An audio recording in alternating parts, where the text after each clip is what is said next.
Shabbat Shalom. It's been 9 weeks since I gave a sermon, and who's counting? I am, and so's the rest of the Jewish world. And particularly in Israel, they're getting ready to set bonfires and celebrate Lag BaOmer. Women and men are taking in their laundry and closing their windows so that the smoke doesn't affect their clothing. And people are going to go pay a visit to Mount Meron, to the graveside of Rabbi Shimon Bar Yochai, who was Rabbi Akiva's last student. So what's the story here? Well, I remember going on a field trip for Lag BaOmer when I was a kid. It was always exciting. We didn't get to go anywhere very much, but these field trips were a celebration that came after 32 days of being in the mourning period of the Omer. That's 4 weeks and 4 days. As you know, when we count the Omer, we count up the days and then we count up the weeks. So these bonfires and these celebrations and the field trip where I got to get kosher ice cream when we went to visit the Kati Sark, which is an English clipper ship, or different field trips, those were something that stuck in my memory, just as the bonfires in Israel stick in the memory of the people who live in Israel. So the story: no haircuts, no new clothes, no music, no dancing, no weddings at the beginning of the Omer. Why the mourning period? We've just left Egypt and we start counting on the second day of Passover. We start counting this Omer. We've just found freedom and we're in mourning. That is because sometime after the second temple, the destruction of the second temple, Rabbi Akiva's students started to die.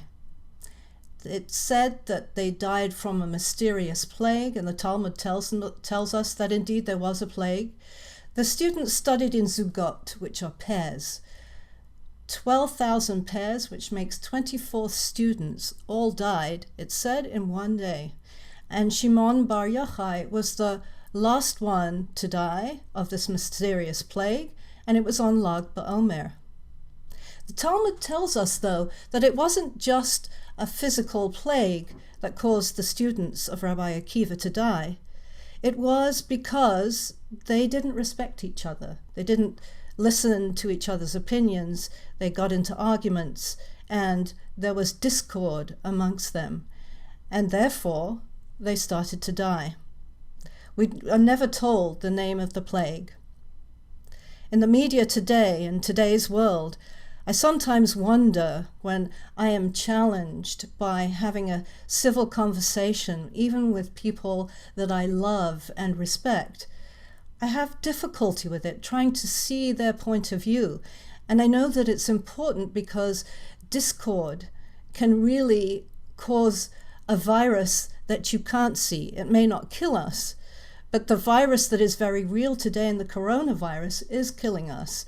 And it's sowing seeds of discord into how to treat it and how to treat each other during this time. When I hear of the arguments over the vaccine, who's getting one, who's not, who rights to freedom, I think back to this time, and I think as we're going through the Omer, it's worthwhile to think about how we treat each other.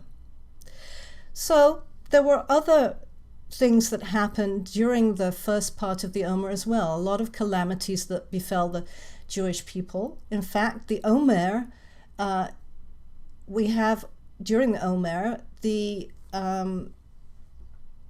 remembrance of the Holocaust. Yom HaShoah occurs in the first part of the Omer.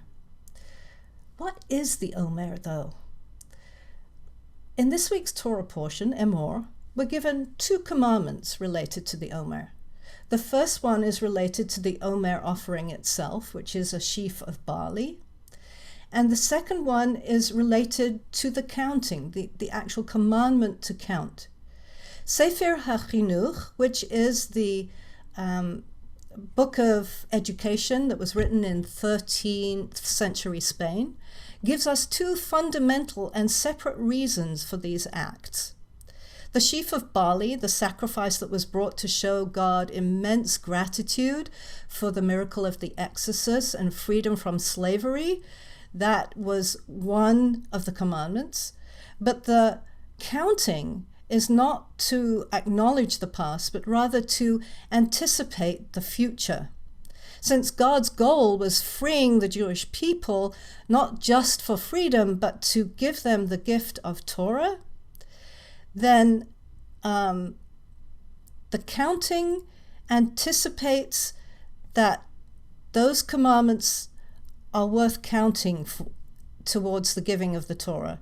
It's the only mitzvah that anticipates the future rather than acknowledging the past or the present.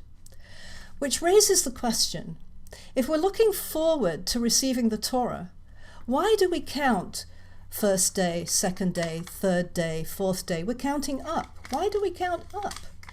And then we count in periods of weeks. Once we got to 7 days, that's 1 week and 1 day and so on. Why not count down like we do on New Year's Eve? You know, we see the ball drop and it's 10, 9, 8, until we count till the new year coming up. In my book, The Healing Hand, 5 Discussions to Have with the Dying Who Are Living, I entitled the last chapter, For Every End, There is a Beginning. I didn't know in 2014 when I wrote it that Marianne Williamson coined the same phrase back in 2004.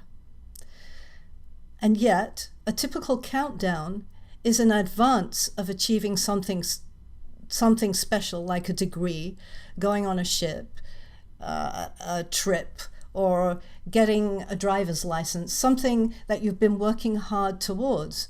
But once you get it, then what? The significance, what is it?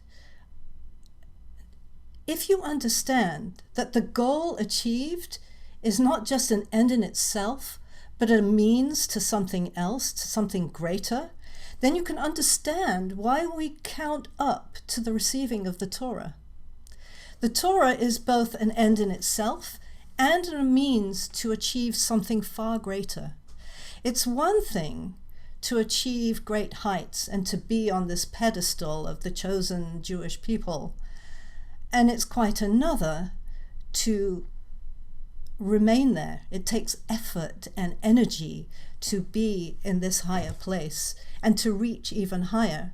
If you've ever driven in San Francisco, when you go up the hill, if you don't keep your foot on the accelerator, you are going to roll back down. So Torah and Torah study is what we're about as a Jewish people.